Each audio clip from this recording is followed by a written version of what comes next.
여러분 안녕하십니까? 2019년 6월 29일 토요일 실리콘밸리 주말 뉴스 2부입니다.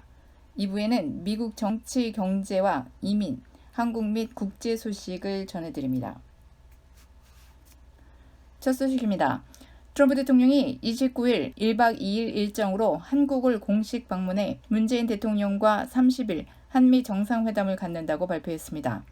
이번 방문은 지난 4월 워싱턴 한미 정상회담 시 문재인 대통령의 초청에 따른 것으로서 양 정상은 4월 회담 이후 약 80일 만에 정상회담이자 2017년 6월 첫 만남 이후 약 2년 만에 8번째 정상회담을 갖게 되는 것입니다. 6월 30일에는 청와대에서 정상회담을 갖고 한미 동맹을 더욱 공고히 하면서 한반도의 완전한 비핵화를 통한 항구적 평화 구축을 위한 양국 간의 긴밀한 공조 방안에 관해 심도 있는 논의를 갖게 될 예정입니다. 트럼프 대통령은 6월 30일 오후 오산 공군기지에서 워싱턴으로 떠날 예정입니다.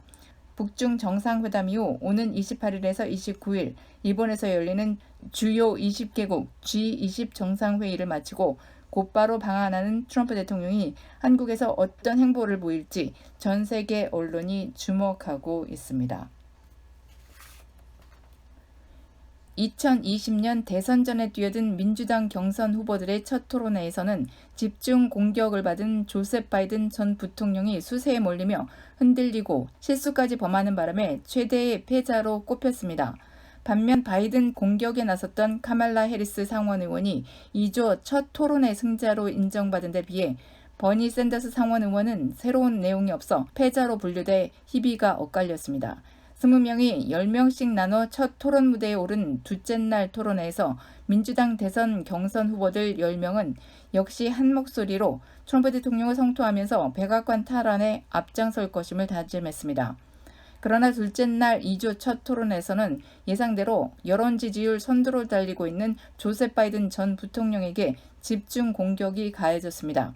2조 토론 무대에서 유일한 흑인 후보인 카말라 해리스 상원 의원은 바이든 부통령이 인종주의자라고 생각하지는 않지만 70년대와 80년대 인종분리주의자 두 상원 의원들과 함께 일하면서 인종분리를 없애려 한 스쿨버스 제도에 반대한 기록을 들고 가슴이 아프다고 공세를 폈습니다. 해리스 상원 의원은 특히 인종분리 없이 같은 스쿨버스를 타게 된 어린 초등학생이 있었는데 그 꼬마가 바로 나였다면서 인종분리주의적인 정책에 지금도 동의하느냐고 몰아붙여 바이든 전 부통령을 크게 흔들리게 했습니다. 버니 샌더스 상원 의원은 바이든 전 부통령을 향해 우리의 큰 차이점은 바이든은 이라크 침공에 찬성한 반면 나는 강력히 반대한 것이라고 비판했습니다. 지지율 선두를 달리고 있는 조셉 바이든 전 부통령에 대해 3위인 버니 샌더스, 4위 카말라 해리스 상원 의원이 협공을 편 셈이 됐습니다.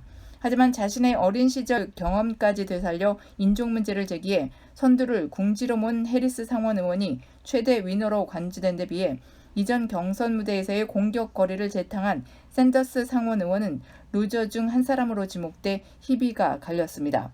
수세에 몰린 조셉 바이든 전 부통령은 크게 흔들리는 모습을 보이며 대통령이 되면 무엇을 가장 먼저 할 것이냐는 공통 질문에 우선 트럼프를 물리쳐야 한다며 맥락을 벗어난 답변을 하는가 하면 우리의 적은 총기 제조업체이지 총기협회가 아니다라는 말 실수까지 범해 최대의 패자로 꼽혔습니다. 이틀에 걸쳐 실시된 민주당 대선 경선 후보들의 첫 토론을 통해 선두주자인 조셉 바이든 전 부통령이 역시 그의 취약점을 노출하는 손해를 보았으며 진보 진영의 선호 후보 자리가 샌더스보다는 워런 상원 의원으로 기울기 시작했고 해리스 상원 의원, 카스트로 전 주택장관이 호평을 받은 것으로 평가됩니다. 오는 2020 대선의 진보계 유력 주자인 버니 샌더스 상원 의원이 1조 6천억 달러에 달하는 대학생 학자금 빚을 탕감하는 법안을 공개할 것이라고 워싱턴 포스트가 보도했습니다. 앞서 다른 민주당 대선 후보들도 독자적인 학자금 및 탕감 계획을 공개한 바 있어 샌더스 의원의 발의는 사회 문제로 부상하고 있는 점증하는 학자금 빚 위기에 대한 논의를 촉진할 것으로 보입니다. 샌더스의 법안은 현재 4,500만 미국인이 안고 있는 학자금 빚을 연방정부가 전면 탕감할 것과 공립과 커뮤니티 대학, 직업학교 등의 학비를 모두 무료로 할 것을 촉구하고 있습니다. 학부와 대학원생 모두 학자금 빚 면제 대상에 포함됩니다. 월스트리트 대기업들에 대한 세액 감면을 축소할 경우 향후 10년간 2조 달러 이상을 거둬들일 수 있어 학자금 빚 탕감분을 벌충할 수 있다는 것입니다. 주택 모기지 금리가 이번 주 하락하면서 31개월 만에 최저 수준을 기록했습니다. 27일 연방 모기지 공사 프레디맥에 따르면 이번 주 30년 고정 모기지의 이자율은 3.73%를 기록하며 2016년 11월 이후 거의 3년 만에 최저 수준으로 떨어졌습니다. 이는 지난주에 비해 0.11%포인트나 큰 폭으로 하락한 수치입니다. 15년 고정 모기지 이자율도 이번 주 3.16%를 기록하며 전주에 비해 0.09%포인트 떨어졌습니다. 모기지 금리는 지난해 11월 5%대를 기록한 후 지속적으로 하락하고 있습니다. 부동산 업계는 낮은 모기지 금리로 인해 모기지와 제6자 시장이 본격적으로 활기를 띨 것으로 기대하고 있습니다. 미 상무부는 27일 올 1분기 경제 성장률로 3.1%를 확정 발표했습니다. 미국 경제는 지난해 2분기 4.2%, 3분기에는 3.4%씩 높은 성장률을 기록했다가 4분기에는 2.2%로 처져 1년 총 성장률이 2.9%로 3% 달성에 실패했었습니다. 미국의 분기 성장률은 전년 동기 대비의 연율 환산식으로 작성됩니다. 이 3.1%의 1년 전 대비 성장률은 직전 분기 대비로는 0.8% 성장률입니다. 이 기간 유로존은 직전 분기 대비로 0.4% 성장했습니다. 뉴욕 증시에서 주요 지수는 미중 정상회담이 임박한 가운데 낙관적 전망이 우위를 점하면서 상승했습니다. 28일 뉴욕 증권거래소에서 다우존스 30산업평균지수는 전장보다 73.38포인트 상승한 26,599.96의 거래를 마쳤습니다. 스탠더드 앤드 푸어스 500 지수는 전장보다 16.84포인트 오른 2,941.76에 기술주 중심의 나스닥 지수는 38.49포인트 상승한 8,006.24의 장을 마감했습니다. 다우지수는 이번 주 0.45% 내렸고 S&P는 0.29%, 나스닥은 0.32% 각각 하락했습니다.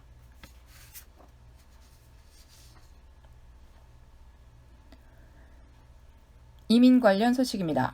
미국과 멕시코 국경지대인 리오그란데강 인근에서 젊은 여성과 유아 1명, 영아 2명 등 4명이 숨진 채 발견됐다고 CNN 방송이 24일 보도했습니다.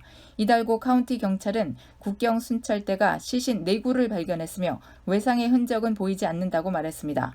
사망자가 발견된 곳은 트럼프 대통령이 국경 장벽을 건설하겠다고 공약한 지역과 가깝습니다. 당국은 일가족으로 보이는 4명이 혹독한 환경에 노출되면서 탈수와 열 노출 등으로 숨진 것으로 보인다고 말했습니다.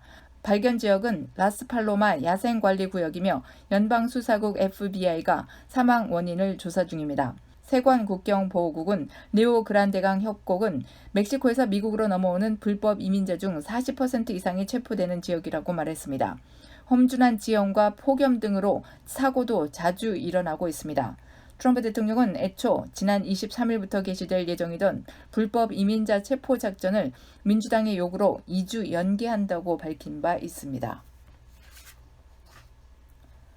미국과 멕시코 국경 리오그란데 강을 건너려다 익사한 엘살바도르 출신 이민자 부녀 사진이 전 세계에 심금을 울리는 가운데 연방 이민당국 책임자가 그 비극은 미국의 정책 탓이 아니라 위험을 시도한 이민자 때문이라고 주장했습니다. 익사 사진에 대한 쿠치넬리 국장 대행의 반응은 트럼프 대통령이 보인 입장과 비슷한 맥락입니다. 트럼프 대통령은 지난 26일 아시아 순방에 나서기 앞서 취재진이 익사 사진에 대해 묻자 난 그것을 싫어한다면서 민주당이 올바른 입법에 협조했다면 그들은 미국에 오려고 시도하지도 않았을 것이라고 밝힌 바 있습니다. 이달 연방이민당국 국장 대행에 임명된 쿠치넬리는 버지니아주 법무장관 출신으로 대표적인 이민정책 강경파입니다. 그는 버지니아 주 의원 시절 불법 이민자가 미국에서 출산한 아이에게 시민권을 주지 못하도록 하는 법안을 발의한 적이 있으며 불법 이민자 자녀의 주립대학 입학을 막아야 한다고 주장하기도 했습니다. 불법 이민자에 대해 들쥐 가족이라고 막말한 전력도 가지고 있습니다.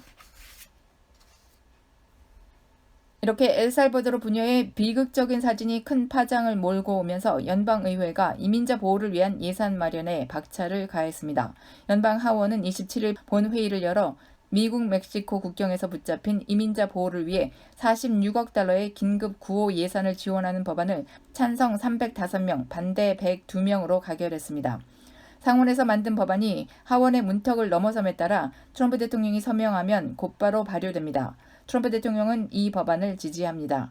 법안은 구금된 이민자들의 열악한 생활 여건을 개선하는 내용을 담고 있습니다. 연방 보건복지부에 인도된 이민자 아동을 돌보는데 30억 달러가, 국경 순찰대에 붙잡힌 이민자의 임시 주거와 식사에 10억 달러 이상이 각각 투입됩니다.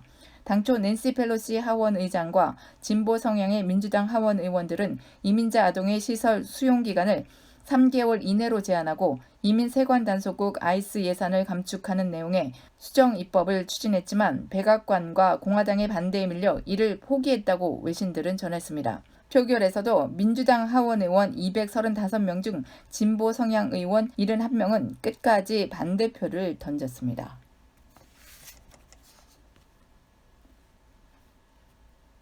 트럼프 행정부가 서류 미비자 등 비시민권자의 정부 보조 혜택을 제한하면서 연방주택도시개발부도 이민자 가정 강제 퇴거에 나설 예정입니다.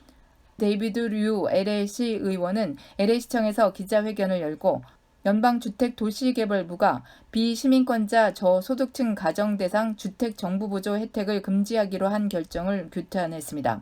기자회견 참석자들은 트럼프 행정부가 이민자 가정을 위협하는 비인도적 조치를 중단하라고 촉구했습니다. 데이비드 류 시 의원실에 따르면 지난 5월 10일 연방주택도시개발부는 공공주택 또는 정부보조 주택에 비시민권자가 포함된 가정은 입주할 수 없다고 발표했습니다. 또한 연방주택도시개발부는 이미 정부보조 주택에 사는 이민자 가정도 강제 퇴거할 예정입니다. 연방주택도시개발부는 트럼프 행정부 정책에 따라 주택 정부보조 대상을 영주권자, 시민권자로 한정했습니다. 시민권자 자녀와 서류 미비자가 혼합된 가정도 제외 대상입니다. 한편 연방주택도시개발부는 연방주택청 국책모기지기관 융자 대상에서 불법 체류 청년 추방유예 다카도 제외하기로 했습니다.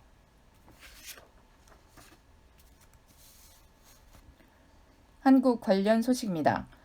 헝가리 다뉴브강 유람선 침몰 참사와 관련해 지난 22일 수습된 시신이 60대 한국인 여성으로 확인됐습니다.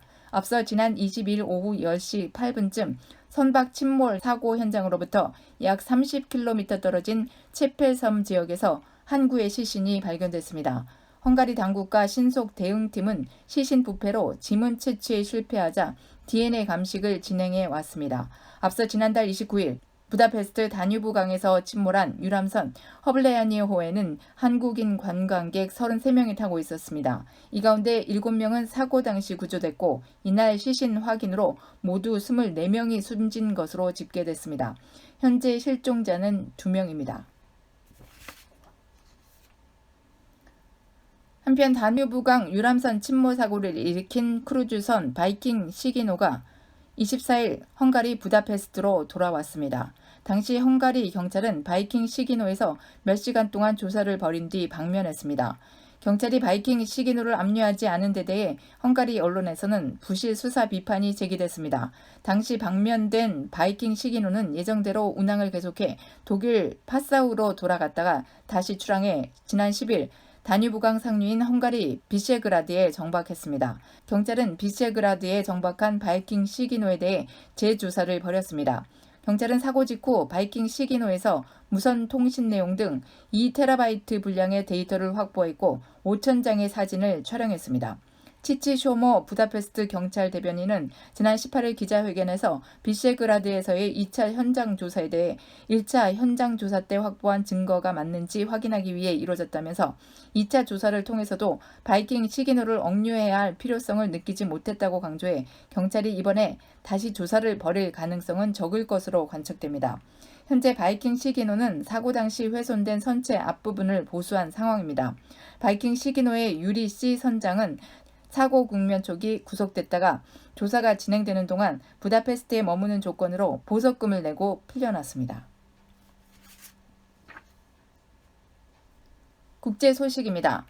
24일 스페인 바르셀로나에서 강도를 피하는 과정에서 다친 뒤 병원으로 긴급 이송됐던 한국인 여성이 27일 사망했다고 스페인 경찰이 밝혔습니다. 카탈루냐주 경찰은 범인 검거를 위해 계속 수사를 하고 있다고 경찰 측은 성명에서 전했습니다.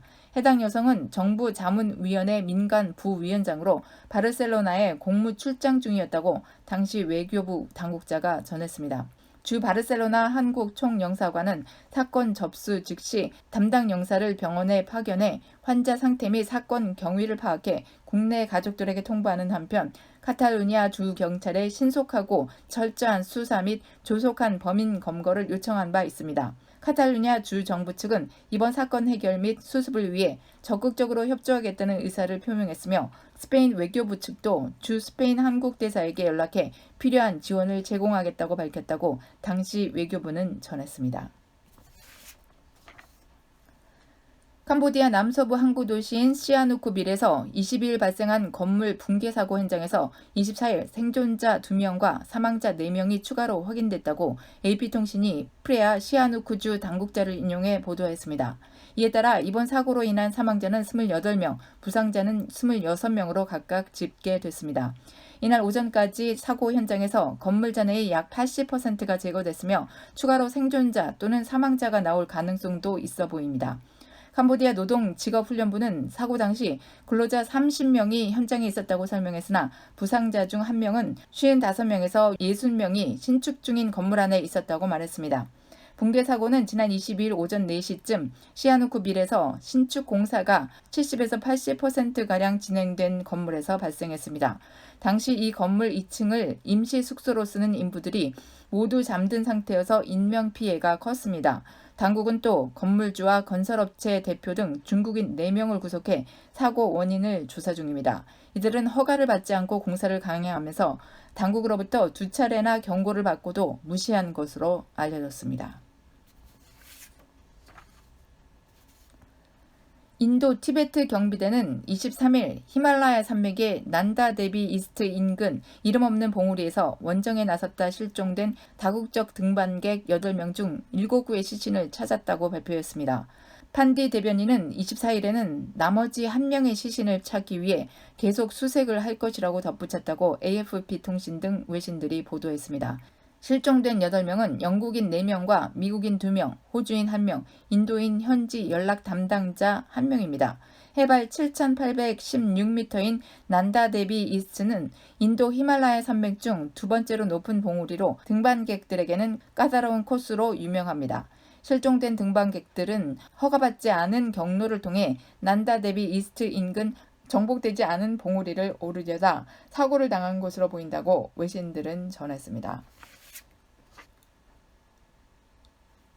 미국 내 한인 관련 소식입니다.